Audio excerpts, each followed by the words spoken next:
Hello friends, welcome to నవలా హృదయం. ఈ వీడియోలో మనం వసంత శిశిరం నావెల్ నెక్స్ట్ పార్ట్ చూడబోతున్నాం. కథలోకి వెళ్ళిపోదాం రండి. తమ ప్లానులో భాగంగా ఉదయాన్నే బయలుదేరి మధ్యాహ్న సమయానికి కొండపైకి చేరుకుంటారు అందరూ. అక్కడ శిశిర ఎవరికీ చెప్పకుండా పూల పరిమళాన్ని అనుసరిస్తూ అడవిలోకి వెళ్ళగా అది చూసిన వసంత్ కోపగించుకొని ఆమెను పనిష్మెంట్ పేరుతో టీస్ చేస్తాడు. కొండ దిగి వచ్చాక మగవారంతా ఒక చోట కూర్చోగా వసంత్ కోసం వెళ్తుంది శిశిర. అతడు ఏదైనా కావాలా నీకు అని ప్రశ్నించగా మొదట కొంచెం మొహమాట పడినా వెంటనే తడబడకుండా నాకు ఒక వోడ్కా బాటిల్ కావాలి టక్కున చెప్తుంది శిశిర.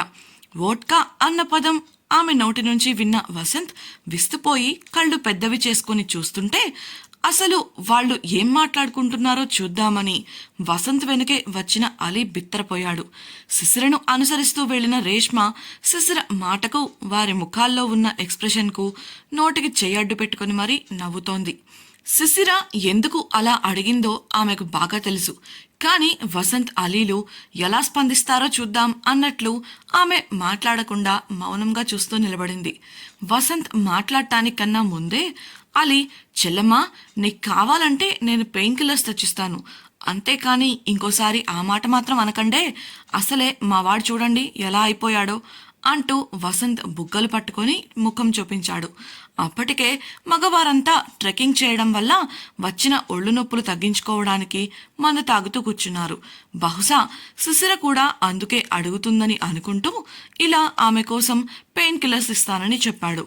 అతడి మాటలకు వింతగా ముఖం పెట్టిన శిశిర ఏదో మాట్లాడబోయేలోపు రేష్మ కల్పించుకొని, ఇప్పుడేంటి వోడ్కాని మీరు వాడొచ్చు కానీ మేము వాడకూడదంటున్నారా? మీకొక లెక్క మాకొక లెక్కనా అని కావాలనే రెచ్చగొట్టినట్లు అంది.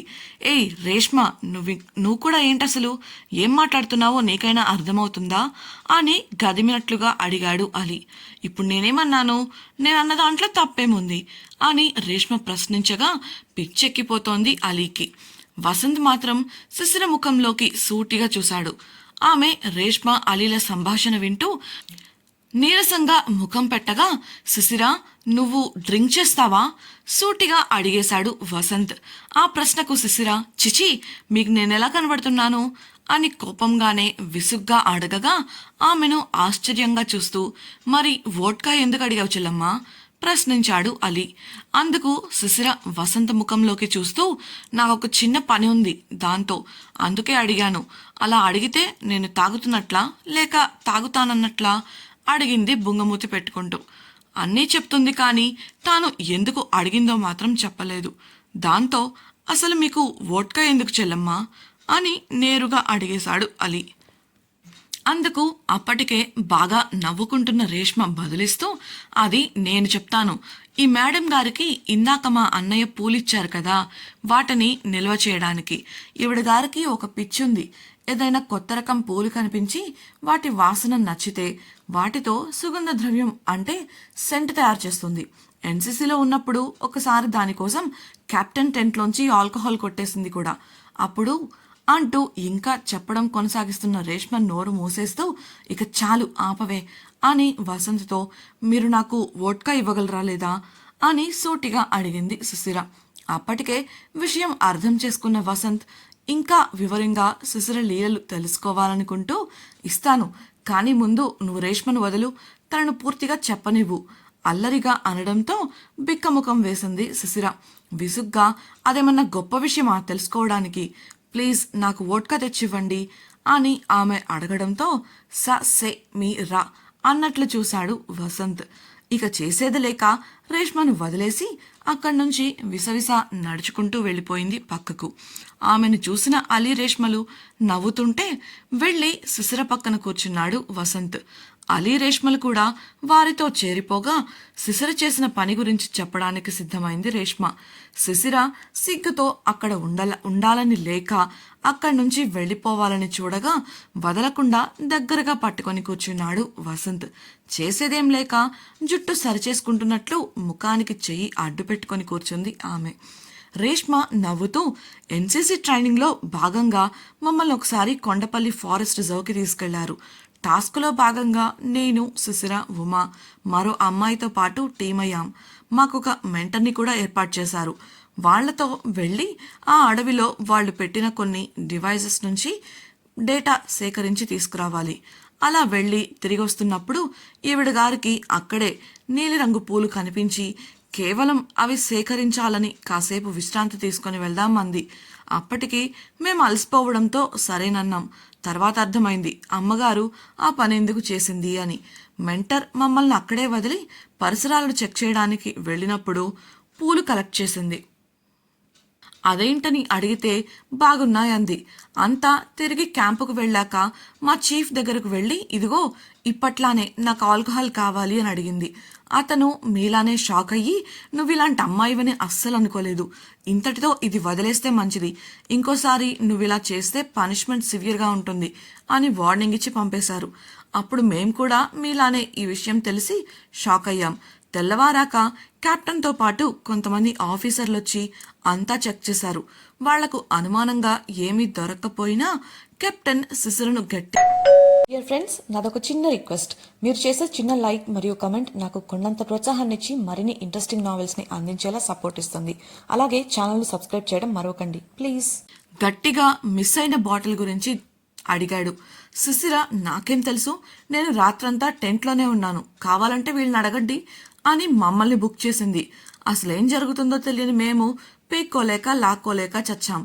ఏ ఆధారం దొరక్క ఆయన వెళ్ళిపోగానే ముసిముసిగా నవ్వుకుంది శిశిర. అప్పుడు అర్థమైంది మాకు ఈవిడ గారే ఏదో చేసిందని. ఉమ తనను పట్టుకొని గట్టిగా అడిగేసరికి మాట్లాడొద్దని చెప్పి టెంట్ బయట ఎవరూ లేరని అబ్జర్వ్ చేసి నా బెడ్ కింద మట్టి తవ్వింది. అక్కడ కనిపించింది కెప్టెన్ వాళ్ళు వెతికిన బాటిల్. కెప్టెన్ ఆమెకు వార్నింగ్ ఇచ్చారు, కానీ శిశిర దాన్ని అక్కడితో వదలకుండా ఆ రాత్రి అందరూ నిద్రపోతున్న సమయంలో ఎవ్వరికీ అనుమానం రాకుండా కెప్టెన్ టెంట్లోకి వెళ్ళి ఒక బాటిల్ పట్టుకొచ్చేసింది. మేమంతా నిద్రపోతుంటే ఆ రాత్రంతా కూర్చొని ఆ పూలు వాడి పర్ఫ్యూమ్ సిద్ధం చేసి అలానే నిద్రపోయింది. మట్టి తవ్వి బయటకు తీసిన బాటిల్ తెరిచాక మాకు మందు వాసనకు బదులు మంచి పూల వాసన వచ్చి విషయం అడగగా తాను చేసిన ఘనకార్యం గురించి వివరించి చెప్పి అదేదో గొప్ప విషయం అన్నట్లు గర్వంగా నవ్వింది. మాకేమో ఆ క్యాంప్ అయ్యేలోపు ఎక్కడ దొరికిపోతామో అని భయం పట్టుకుంది. ఈవిడ గారు మాత్రం దర్జాగా చాలా నార్మల్గా తిరిగేసింది. అదృష్టం బాగుండి ఎవ్వరూ దాన్ని కనిపెట్టలేదు. ఇందాక మీ ముఖాలు చూడగానే నాకు మా కెప్టెన్ గుర్తొచ్చారు, అదే ఎక్స్ప్రెషన్ అంటూ నవ్వేసింది. వసంత్, అలీలు శిశిర వంక ఆశ్చర్యంగా చూస్తుంటే శిశిర ముఖం పక్కకు తిప్పుకొని దేవుడా ఇలా దొరికేసానేంటి, అయినా ఈ దొంగ మొహంది ఇంత డీటెయిల్డ్గా చెప్పాలా అని రేష్మను మనసులోనే తిట్టుకుంది. వసంత్, అలీ షాక్ అయి చూస్తున్నారు.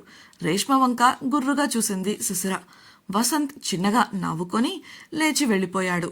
ఇంతలో ఓ అయితే మీరు వోడ్కా అడిగింది పర్ఫ్యూమ్ కోసమా, నేను ఇంకేదో అనుకున్నాను, ఆ విషయం చెప్తే సింపుల్గా అయిపోయేది కదా అని అన్నాడు అలీ. శిశిర సమాధానం ఇవ్వకుండా మౌనంగా కూర్చుంది. అప్పుడే అక్కడికి తిరిగొచ్చిన వసంత్ ఒక వోడ్కా బాటిల్ను శిశిర ముందు ఉంచగా మొహమాటంగా తీసుకుంది ఆమె. నాకొక డౌట్ చెల్లెమ్మా, పర్ఫ్యూమ్ తయారు చేయాలంటే వోడ్కా మాత్రమే కావాలా, ఎందుకని ప్రత్యేకంగా అది మాత్రమే అడిగారు అని అడిగాడు అలీ. అందుకు శిశిర నోరు తెరిచి పర్ఫ్యూమ్లు తయారు చేయడంలో రకరకాల పద్ధతులున్నాయి, అందులో ఆల్కహాల్ వాడటం ఒక పద్ధతి, దీనికోసం స్వచ్ఛమైన ఆల్కహాల్ కావాలి. మీరన్నట్లు ఆల్కహాల్ ద్రావకాల్లో చాలా రకాలుంటాయి, కానీ పర్ఫ్యూమ్ చేసేటప్పుడు ఆల్కహాల్ ద్రావకం పూల పరిమళాన్ని డామినేట్ చేయకూడదు, అందుకే ఏ రంగు లేని ఈ వోడ్కాని ప్రిఫర్ చేస్తారు అని సమాధానమిచ్చింది. అలీ ఆశ్చర్యపోయి చూస్తుంటే రేష్మ నాకు నీ సాయం కావాలి అంటూ రేష్మ చేయి పట్టుకొని అక్కడి నుంచి తీసుకెళ్లిపోయింది శిశిర. మామా ఏమో అనుకున్నాను కానీ మా చెల్లి వేరే లెవెల్ రా అంటూ వసంత్ భుజంపై చేయి వేసి తీసుకెళ్తూ అన్నాడు అలీ. రేష్మను తీసుకొని టెంట్లోకి వెళ్లిన శిశిర అప్పటికే తాను శుభ్రం చేసి ఆరపెట్టిన పువ్వులను ఆమెకు ఇస్తూ వీటి రెక్కలు మాత్రమే తీసి పక్కన పెట్టు రేష్మ, మనకు వాటితో మాత్రమే పనుంది అని చెప్పగా ఆమె చెప్పినట్లే చేయడం మొదలుపెట్టింది రేష్మ. ఆలోపు శిశిర తాము వంట కోసం తెచ్చుకున్న సామాన్లలో ఖాళీ అయిన 2 గాజు సీసాలను శుభ్రం చేసి తుడిచిపెట్టింది. అప్పుడే బయట నుండి అలికిడి వినిపించి ఏంటా అనుకుంటూ బయటకు వెళ్లిన వారికి టెంట్ చుట్టూ మిగతా వారంతా గుమిగూడి కనిపించగా వారికి కాస్త దూరంలో తల కొట్టుకుంటూ కనిపించాడు వసంత్.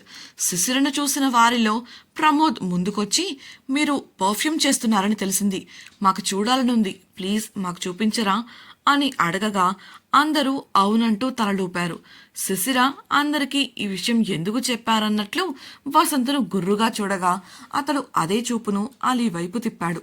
ఇదంతా అలీ చేసిన నిర్వాకం అని శిశిరకు అర్థమై వచ్చిన వాళ్లను నిరాశపరచడం ఇష్టం లేక టెంట్లో చెయ్యాలనుకున్న పనిని బయట చేయడం మొదలుపెట్టింది.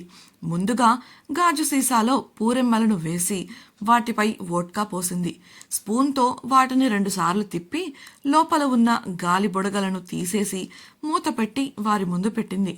ఇంతేనా అన్నట్లు వారు చూస్తుంటే, దీన్ని కాస్త వెచ్చగా ఉండే ప్రదేశంలో 3 నుంచి 7 రోజుల పాటు పెడితే పూరెమ్మలలోని పరిమళం ద్రావకంలోకి దిగుతుంది. కాకపోతే రోజు మూత తీసి చెక్ చేస్తూ ఉండాలి.